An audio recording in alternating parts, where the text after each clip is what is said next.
Bueno, muchas gracias. Buen día. Un placer estar con ustedes y después de haber escuchado a Selva Clet, ministra del Tribunal de lo Contencioso Administrativo y además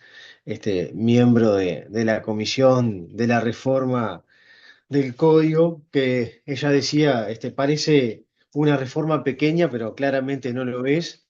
Eh, y bueno, también escuchábamos a profesor del Piazzo.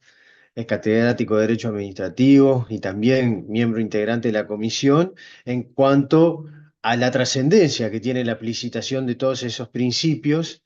que al tratar el tema que recién mencionaba desde la organización, que es el que voy a abordar en estos breves minutos, justamente se ven reflejados muchos de esos principios, especialmente en los temas que voy a tratar, entre ellos el de tutela administrativa. Eh, Como recién mencionaban, bueno, uno de los temas que vamos a abordar es el de los actos procesables ante el Tribunal de lo Contencioso Administrativo. El artículo 309 de la Constitución claramente lo delimita y habla de los actos administrativos definitivos. Y en ese marco, el artículo 39 del Código habla, refiere a que son objetos de la acción de nulidad todos, y subrayo, todos, los actos administrativos definitivos y agrega sin exclusiones. O sea, todos los actos administrativos sin exclusiones, y por si alguna duda quedara, refiere, dice, no siendo susceptibles de la misma únicamente los actos legislativos y jurisdiccionales, o sea, aquellos dictados en ejercicio de la función jurisdiccional o legislativa, que ustedes en su momento en facultad, bueno, analizaron la distinción entre unos y otros. Vemos entonces un criterio de máxima amplitud, conforme a lo que justamente establece el artículo 309 en cuanto a los actos procesables. Esto no quiere decir que, bueno, hay algunos actos que desde que el propio constituyente, ¿no?, excluyó de la órbita o de la competencia del Tribunal de lo Contencioso Administrativo, que son los que están previstos en la Constitución, en el artículo 175.3. Esto es cuando, en el marco de lo previsto en ese artículo, el Poder Ejecutivo puede sustituir total o parcialmente a los miembros no electivos de los directores de los entes autónomos y de los servicios descentralizados, así como en su caso los directores generales de estos últimos. Y también la otra excepción que prevé la Constitución es en el marco del artículo 198, ¿m?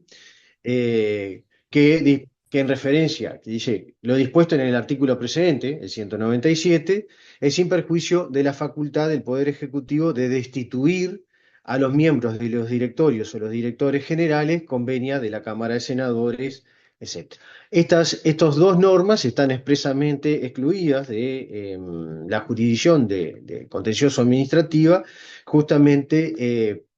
porque así lo establece el constituyente en forma expresa al referirse y a regular estas dos situaciones. Sin perjuicio de esta gran amplitud y de la claridad de la norma en cuanto a todos los actos, sin exclusiones, con la salvedad que recién mencionaba, el artículo 40 señala que sin que o realizan una enumeración de aquellos actos que se consideran objeto de la acción de nulidad, siguiendo un poco lo que ya estaba, digamos, enmarcado dentro del artículo 23 del decreto ley 15.524, eh, hace una enumeración no taxativa, el propio legislador así lo aclara, sin que ello implique una enumeración taxativa, y ahí hace mención a los actos administrativos dictados con desviación, abuso o exceso de poder o con violación de la regla de derecho, definición a la cual ya aludió el profesor Del Piazzo, y a la importancia de los principios como regla de derecho. En este artículo solo modifica de la redacción anterior la mención a los actos convencionales, porque justamente todos los actos administrativos son procesables. También se aclara en lo que ya Cajarvilla en su momento decía, no era necesario que los actos separables de los contratos también son procesables. También se mantiene la redacción o la mención a aquellos actos que se hayan dictado durante la vigencia de la relación estatutaria que vincula el órgano estatal con el funcionario público, relativos a cualquier clase de reclamos referentes a la materia regulada. También en su momento Durán Martínez señalaba que era innecesario porque se trataba de actos administrativos específicamente, pero sí innova en este caso o en esta mención que realiza este artículo 40 del Código en cuanto a los actos que respondiendo a una consulta manifiesten el criterio de la Administración sobre el derecho aplicable en el caso concreto. Esta precisión tiene que ver, bueno, porque así, por ejemplo, Cajarvilla hacía una distinción entre la consulta y la petición, el alcance y los efectos que tenía una y otra. Bueno, y aquí el legislador aclara que las respuestas a las consultas cuando manifiesten el criterio de la Administración sobre el derecho aplicable al caso consultado o el caso sujeto de consulta, bueno, también en todo caso constituyen una decisión administrativa que puede ser procesable ante el Tribunal de lo Contencioso Administrativo, siempre que, por supuesto, el individuo, bueno, tenga la legitimación o la situación jurídica subjetiva para ello, requerida para ello por la propia Constitución. Dentro de ese capítulo 1, nosotros ahora estamos en el libro 3, que se llama de las normas procesales, y de los capítulo 1 de los presupuestos, el título 1, perdón, de los presupuestos de la acción anulatoria, y el capítulo 1 de los actos procesables, que son estos dos artículos que mencioné, 39 y 40, y también el artículo 41. Ese artículo 41 señala la admisibilidad de la demanda de nulidad de los actos que produzcan efectos generales eh, en lo que ya también se preveía en el régimen anterior, y también agrega que lo será la impugnación de los actos dictados en aplicación de los actos generales, fundada en la legitimación de esos actos del propio acto aplicativo o del acto propiamente del acto con efectos generales, aun cuando se hubiere omitido recurrir y contender a propósito del acto de carácter general en una solución que también ya estaba anteriormente prevista. Por lo tanto, es tanto acto procesable, el acto, digamos, administrativo de efectos generales, como el acto aplicativo de ese acto administrativo de efectos general. En el caso de que lo que se pretenda cuestionar es en cuanto a la legitimidad del acto de aplicación, bueno, la sentencia de principio en el caso de que fuera una sentencia anulatoria de ese acto, lo que va a anular es el acto de aplicación. Aunque hay que tener en cuenta que el artículo 188, en su inciso tercero, prevé que la anulación de los actos de aplicación de actos generales impugnados por vicios de estos últimos no implicará la nulidad del acto general, como veníamos de mencionar, salvo que el tribunal lo declare expresamente. En tal caso, la nulidad tendrá efectos generales y absolutos. Por ende, esta norma del artículo 41, que refiere en su inciso primero a los actos generales, ¿no?, a la procesabilidad de los actos de efectos generales, ese inciso primero hay que cotejarlo con el inciso segundo del artículo 188 en relación a los efectos de la sentencia, y el inciso segundo del artículo 41, que habla de los actos de aplicación, también hay que cotejarlo con el inciso tercero del artículo 188. Dicho esto, y hablamos de actos administrativos definitivos, que justamente están previstos como objeto del contencioso anulatorio, en el artículo 309 y 319 de la Constitución, ¿no? Recuerdan que el artículo 309 de la Constitución refiere que el TCA conocerá de las demandas de nulidad de actos administrativos definitivos cumplidos por la Administración en el ejercicio de sus funciones contrarios a una regla de derecho con desviación de poder. Y el artículo 319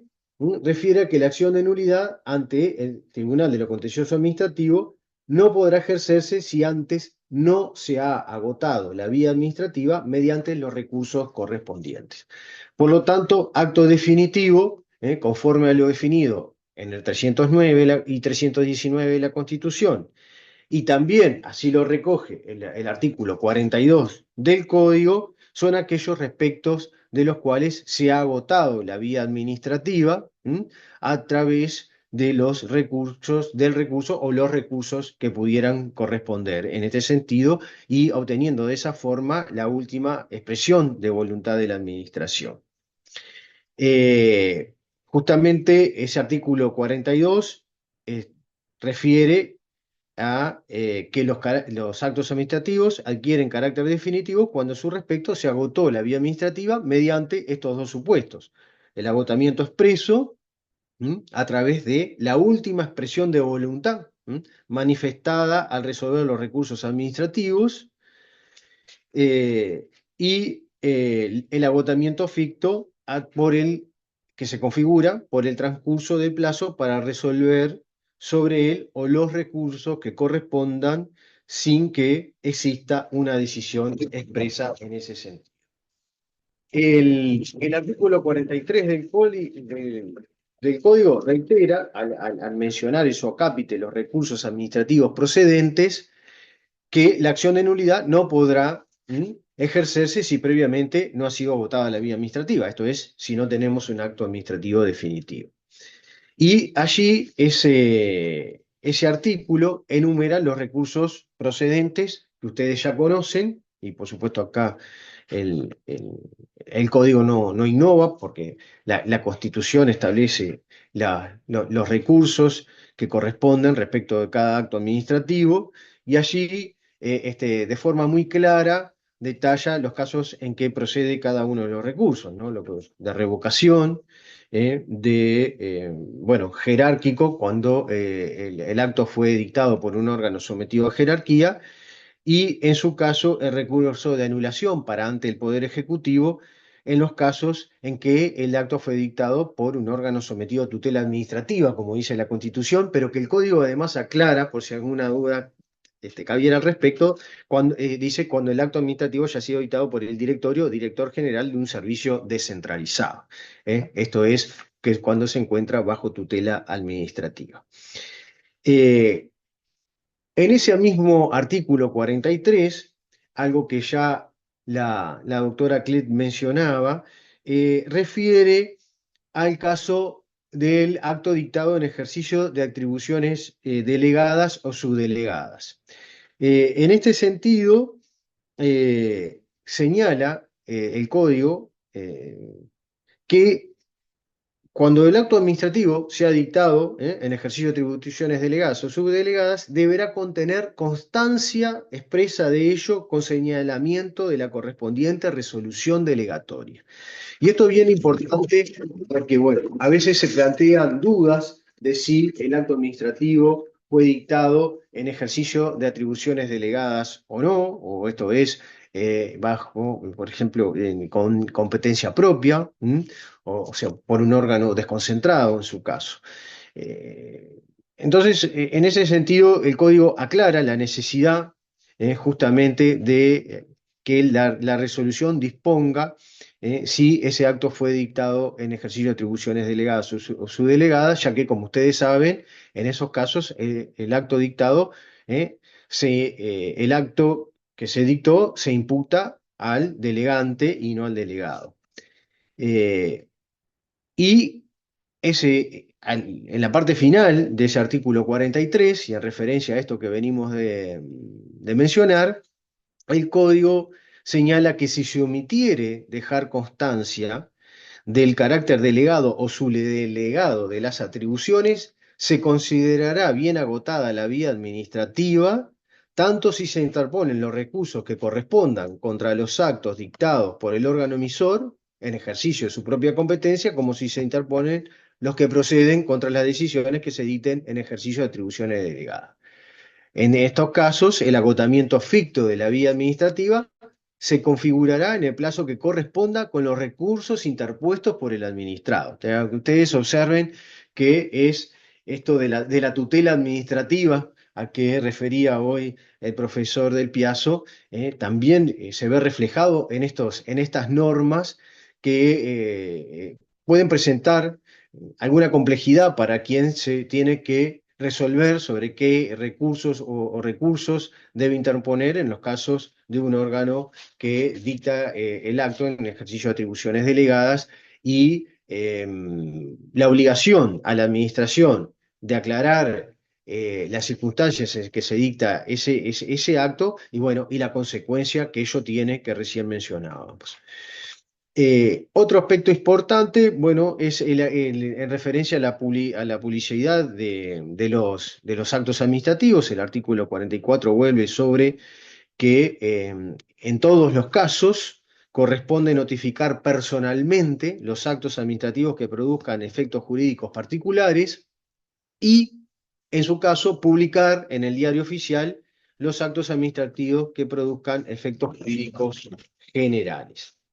Lo importante que es novedoso en referencia al código sobre la publicación está en ese artículo también, previsto en ese artículo 44, cuando señala que tanto la notificación personal como la publicación en el diario oficial deberán incluir el texto completo del acto administrativo e identificar al órgano actuante. ¿Mm? Y respecto de la notificación personal, deberá indicar, además de esto, por un lado, la posibilidad de deducir los recursos correspondientes para agotar la vía administrativa y, en segundo lugar, el plazo para hacerlo. O sea, todo eso, digamos, debe estar contenido sea en la publicación o en la notificación personal con las aclaraciones que recién mencioné. ¿Y esto qué sucede si esto no se cumple? Bueno, tiene consecuencias porque el legislador establece con claridad que si el acto administrativo no fue notificado personalmente ni publicado en el diario oficial con las formalidades reseñadas, no le va a correr al interesado el plazo para recurrir. ¿Mm? Bien, vean que es bien relevante, ¿no? El cumplimiento de las exigencias en cuanto a la formalidad de la notificación. Y en segundo lugar, aclara que el conocimiento informal del acto administrativo no sustituye la notificación personal o la publicación en el diario oficial, según corresponda, y por ende no determina el comienzo del plazo para recurrir. En cuanto al cómputo del plazo para recurrir, en el artículo 45 dice: el plazo para la interposición de los recursos se computará en días hábiles. Y acá sí hay un cambio relevante. Antes, en el régimen anterior, el plazo de los 10 días era en días corridos, ahora hablamos de días hábiles, y se suspenderá durante las ferias judiciales y Semana del Turismo. En cuanto al régimen de suspensión, se mantiene lo mismo que en el régimen anterior, pero sí lo que cambia es, digamos, la interpretación que hace el legislador de la norma constitucional que refiere a 10 días corridos. Si ustedes recuerdan, el artículo 317 dice: los actos administrativos pueden ser impugnados con el recurso de revocación ante la misma autoridad que los haya cumplido dentro del término de 10 días a contar del día siguiente de su notificación personal o de su publicación según correspondiere. Esta interpretación que hace el legislador ya había sido formulada oportunamente por Casinelli y Muñoz al entender que la mención de la Constitución en cuanto a que los actos administrativos pueden ser impugnados con el recurso de revocación dentro de 10 días corridos, establecía la posibilidad de recurrirlos dentro de ese plazo, y por lo tanto establecía ese mínimo que en este caso y en el código el legislador interpreta de 10 días hábiles, manteniendo sí el plazo de 10 días previsto en la Constitución, pero en vez del régimen de mantener valga, perdón la redundancia, el sistema del régimen anterior de 10 días corridos lo hace en 10 días hábiles. Eh, a los efectos de los días hábiles se consideran todos aquellos en los que funcionen las oficinas de la administración respectiva por lo menos 4 horas en atención al público. Ese es el criterio respecto de los días hábiles. Luego el código menciona los plazos para el agotamiento de la vía administrativa, del agotamiento ficto de la vía administrativa, en el artículo 46, y refiere a plazos globales de 150, de 200 y de 250 días corridos, siguientes al de la interposición de los recursos según corresponda, 1, 2 o 3 recursos, como ustedes ya saben. En cuanto a los plazos para instruir y resolver los recursos, los plazos que dispone la Administración para instruir y resolver los recursos se encuentran por días corridos, hasta acá mantiene el mismo régimen anterior, se computan sin interrupción, acá sí hay una variación, en el régimen anterior se suspendían, si ustedes recuerdan, por la Semana de Turismo, en este caso, en el nuevo código no, y vencen el día correspondiente, incluso cuando éste sea inhábil. Y esto es bien importante porque, bueno, ha habido casos de interpretaciones, en su caso, de algunas accionantes, que luego computaron desde el día hábil siguiente, digamos, a que había vencido el plazo de la denegatoria ficta. Bueno, acá el código lo aclara, se computarán sin interrupción y vencerán el día correspondiente incluso cuando éste sea inhábil. Lo novedoso también en el código es en lo que tiene que ver con la tramitación de la vía administrativa, es el instituto de urgimiento, que está previsto tanto en sede de peticiones como en sede de recursos administrativos. Este instituto del urgimiento es algo así como lo que en Argentina podría asimilarse a lo que denomina el pronto despacho, eh, que lo que permite, en definitiva, es la reapertura del plazo, ¿m?, Es una anulación de la partida de ante la denegatoria ficta ya configurada. En este esquema, el artículo 48 del Código señala que en cualquier momento posterior al vencimiento de los plazos correspondientes, el recurrente podrá urgir la resolución expresa del asunto. O sea, hay por ejemplo, se interpusieron los recursos, se venció el plazo de la denegatoria ficta, la administración no resolvió, el interesado no accionó de nulidad, optó directamente por presentar un urgimiento para obtener una decisión expresa del asunto. Frente al urgimiento, la administración tiene la obligación de pronunciarse y si no lo hace y transcurren 30 días corridos contados de la forma que ya mencioné, ¿eh?, a partir desde el día siguiente a la presentación del urgimiento, sin que se hubiere notificado una respuesta, una resolución al respecto, se considera que hay ratificación de la denegatoria ficta. Por lo tanto, en este caso, frente a un agotamiento ficto de la vía administrativa, podría utilizarse el instituto del urgimiento y de esa forma, bueno, compeler a la administración a que resuelva expresamente los recursos y si no lo hace en ese plazo de 30 días corridos contados del siguiente a la presentación del urgimiento, bueno, se considerará que hay una ratificación de la denegatoria ficta y por lo tanto correrá por única vez, o sea que este instituto puede utilizarse por única vez, desde el día siguiente el plazo para interponer la demanda de nulidad. Eh, Me quedan bueno, ustedes me avisan, creo que me quedan unos 5 o 10 minutos por lo que tengo calculado. Eh, en lo que tiene que ver con la presentación de la demanda de nulidad, el capítulo 3 de ese libro tercero habla de la caducidad de la acción anulatoria y al igual que el régimen anterior, vemos dos plazos de caducidad. El primero, que está regulado en el artículo 55, habla de la caducidad del plazo de 90 días para demandar. Acá también hay un cambio trascendente, ¿m? Con el régimen anterior, de los 60 días. Esto, si ustedes recuerdan, el artículo 319 de la Constitución, ¿m? Señalaba que la acción de nulidad deberá interponerse so pena de caducidad dentro de los términos que en cada caso determine la ley. Y en este caso, la ley determina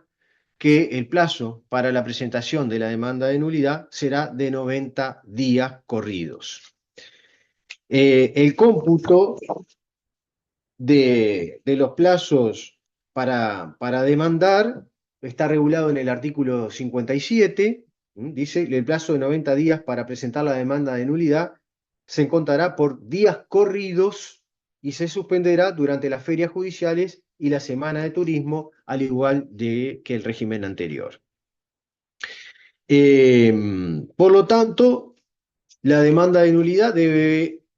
interponerse so pena de esta caducidad del plazo de 90 días dentro de ese plazo de 90 días siguiente al de la notificación personal o al de la publicación, si así correspondiera. Si hubiera recaído una denegatoria ficta o producido una ratificación posterior a ese plazo, el plazo correrá a partir del día siguiente a aquel en que la misma hubiere quedado configurada. Y, por supuesto, que si el acto que agotó expresamente la vía administrativa no fue notificado ni publicado, se podrá interponer la demanda de nulidad en cualquier momento. En cualquier momento, salvo el plazo de caducidad bienal que vamos a mencionar ahora seguidamente. Antes de ello, quería hacer dos puntualizaciones que en realidad las hace ese artículo 55, que es que en caso de que hubiere vencido el plazo de los 90 días, la acción de nulidad podrá también ser ejercida hasta 90 días después de la notificación personal o publicación en el diario oficial de la decisión expresa sobre el último recurso interpuesto o de cada acto ulterior que confirme expresamente, interprete o modifique el acto recurrido o el acto que haya agotado la vía administrativa sin poner fin al agravio siguiendo el régimen anterior. Lo que sí hay una modificación es en lo que refiere a la demanda anticipada. En la ley 15.869 se preveía la posibilidad de la presentación de la demanda anticipada siguiendo alguna jurisprudencia del Tribunal de lo Contencioso Administrativo, y en ese caso lo que sucedía es que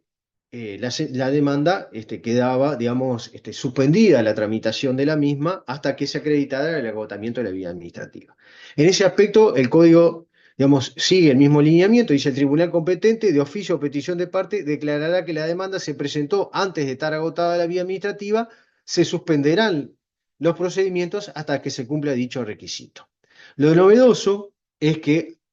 luego dicho esto, agrega, sin perjuicio de las medidas cautelares o provisionales que puedan corresponder. Por lo tanto, en el régimen anterior, lo que se discutía era si, con la presentación de la demanda anticipada, se podía solicitar las medidas cautelares en aquel momento en la que se reconocía expresamente la suspensión de la ejecución de los efectos del acto administrativo, y alguna doctrina, en el caso de Durán Martínez, del Piazzo, por ejemplo, decían, bueno, igualmente debería darse trámite al incidente de suspensión, ¿no? y quedaba suspendido la tramitación de la demanda de anulación respecto del acto administrativo cuestionado. El código entonces toma, digamos, esa interpretación y establece que puede efectivamente presentarse una demanda anticipada. El objeto de cuestionamiento de la demanda queda en suspenso en cuanto a su tramitación hasta una vez que se acredite haberse agotado la vía administrativa, pero sin perjuicio de ello, se puede tramitar por la vía del incidente la medida cautelar en forma anticipada, que como decía la profesora Clet, el código justamente establece la posibilidad de la adopción de medidas cautelares con un sentido mucho más amplio, de universalidad, habla el código, en la adopción de medidas cautelares y que se pueden adoptar justamente como medida anticipada. Eh, el segundo plazo de caducidad es el de la caducidad bienal, ¿eh? y el código aclara que sin perjuicio del plazo de caducidad de los 90 días para presentar la demanda, dice en todos los casos, la acción caducará a los 2 años contados de la fecha de interposición de los recursos correspondientes. Por lo tanto, a partir de la fecha de interposición de los recursos correspondientes, en todos los casos, ¿m? Caso de agotamiento expreso, caso de agotamiento ficto, aún en los casos que en algún momento se cuestionaba si ese plazo de caducidad bienal, por ejemplo, aplicaba cuando hubo un acto expreso que no se había notificado ni publicado, bueno, si efectivamente alcanzaba ese caso la caducidad bienal, algunos de estos casos que yo recién mencionaba, bueno, el código ahora es claro porque dice en todos los casos la acción de nulidad caducará a los 2 años contados desde la fecha de interposición de los recursos. Es cierto que la ley 15.869, cuando preveía el plazo de caducidad bienal, también refería a todos los casos, pero allí había alguna interpretación diferente por la posición que ocupaba en el inciso del artículo esta solución. Por lo tanto, aplica en todos los casos, salvo que cuando se cumpla se encuentre transcurriendo el plazo de 90 días previsto en el artículo precedente, cuyo caso se extenderá hasta que se cumpla dicho término. Y esto también, la doctrina había trabajado mucho sobre este tema, en el sentido de que, ¿qué sucedía cuando el plazo para presentar la demanda de nulidad había comenzado a computar antes de los 2 años, pero la finalización de los 90 días ¿no? En el régimen anterior de los 60 días, ahora de los 90 días, era posterior al plazo de 2 años? Bueno, acá el legislador le da una solución expresa, justamente exceptúa la caducidad bienal cuando ya estuviera transcurriendo el plazo de los 90 días al momento de verificarse el plazo de los 2 años. Ese plazo de los 2 años se cuenta, conforme lo establecido en el artículo 57, considerando tanto los días hábiles como los inhábiles. Siendo 11:40, le voy a dejar paso a Fernando Gómez para que, bueno, nos escucharlo sobre el tema que le ha sido adjudicado.